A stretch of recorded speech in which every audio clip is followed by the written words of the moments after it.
Hi, my name's Phil. I like talking about politics, and in this video I'd like to discuss the extremely suspicious behaviour of the Tory government in shutting down a parliamentary investigation into the now infamous Teeside Freeport project. The way things are shaping up, this is going to end up being a big national scandal at some point. But first, if you'd like to be notified of daily news and politics, please subscribe to the channel. Right, so had to delay this video due to the developing Swiller Braverman scandal, and by that I mean latest scandal, this week's scandal. So if that can chill for just a few more hours, and in actual fact that's all it'll chill for, because I'm intending the second video to be on that as well. That keeps developing. But I want to talk about more run-of-the-mill Tory sleaze and corruption, not just another loose cannon going off on one. So I don't think I've discussed the Teeside Freeport scandal on this channel yet. I've been following it with a great deal of interest since January, since it blew up in the Northern Echo a while back, a local paper in the northeast, but wanted to see what, if anything, came from the investigation. Because a local Labour MP made some pretty serious claims in Parliament about the skullduggery going on with the project, claims which have been robustly denied by those involved.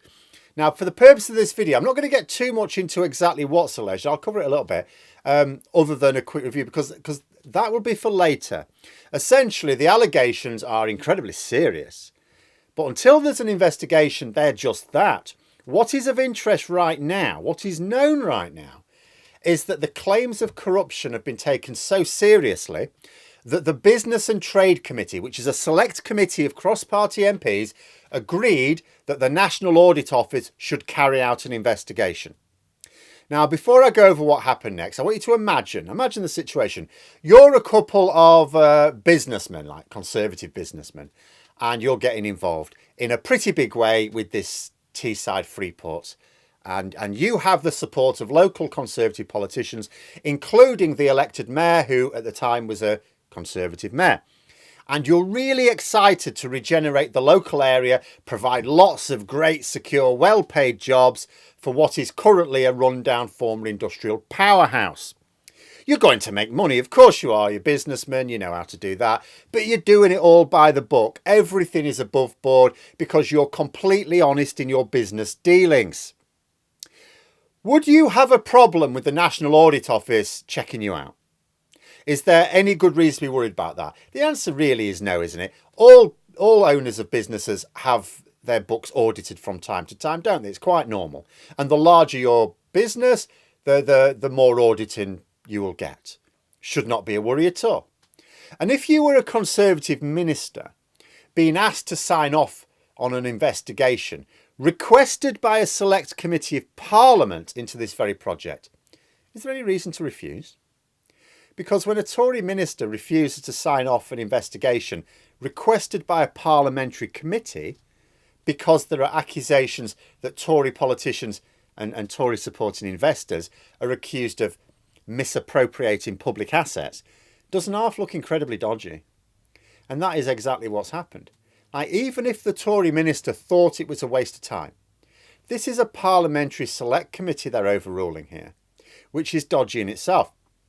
Parliament's supposed to be sovereign, not government. So why is government able to block the normal activities of Parliament?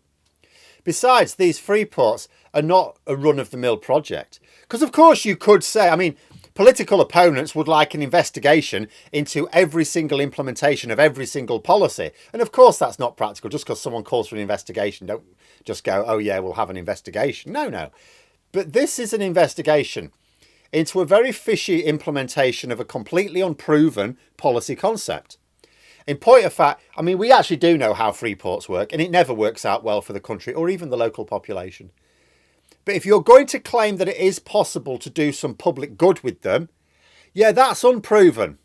And there shouldn't be anything untoward or impractical in having a bit of extra scrutiny when you're implementing something that is not exactly an established procedure. And select committees' ordinary investigations into the use of public money related to the government department they have oversight over is also perfectly normal. Nothing unprecedented or even unusual about this request for an investigation. It's what select committees do.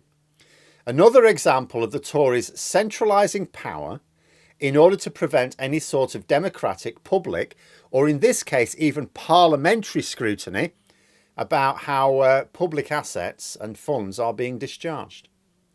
And what does the government think it has to gain by this? They're in opposition in maybe another year. If they keep blocking investigations, not only do they risk looking incredibly dodgy if there is something in the allegations, something like this, in theory, if other things could be leaked, could end up being a massive millstone around their neck going into the next general election. You know, sleaze was a huge issue for the Tories in the late 90s. It is becoming one for the Tories right now. Arguably, it's much worse. But, you know, this could be a big one. If more's leaked to the media or Parliament, but then Labour are going to come to power. All of a sudden, there'll be no ministerial block on the investigation. It will happen.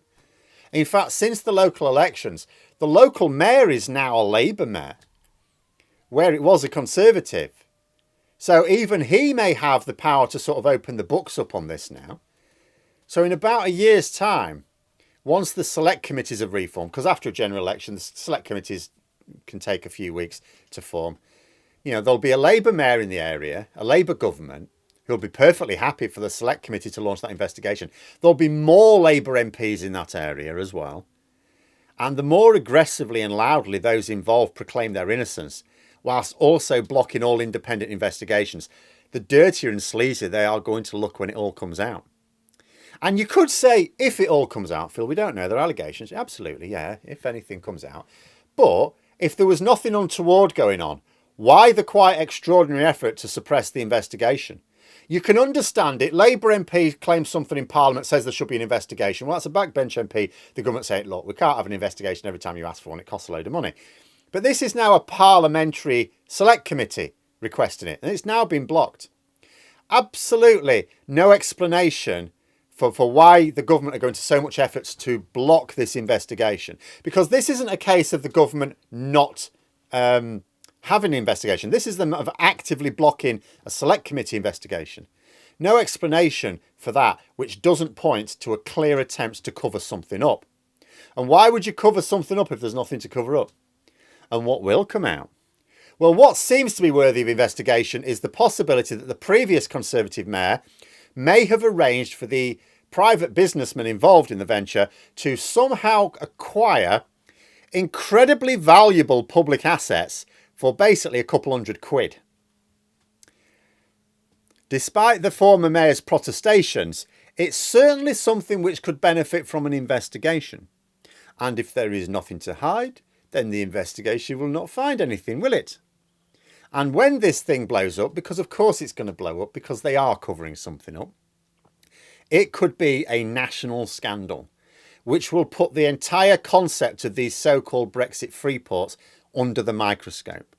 With luck, people will get a really good look at the underbelly of these hives of criminality and greed and decide that they want nothing to do with them, and hopefully the whole project collapses throughout the country. And Brexit will have eaten another of its children. But this is just the start here.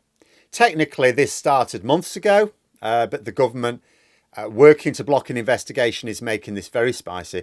There's no way this story just fizzles out. There's no way there's nothing in this.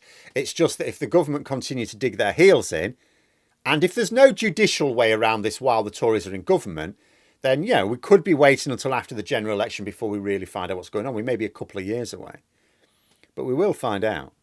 And if the Tories, you know, the Tories don't go to this much trouble to try and cover up legitimate business dealings, even if those business dealings may not be publicly popular. This is an extreme amount of effort going into covering this up. But there we are. Those are my thoughts. Let me know yours in the comments below. Hope you found the video interesting. If you did, please click the like button. If you'd like to support the channel further, the join button for memberships. And until next time, I'll see you later.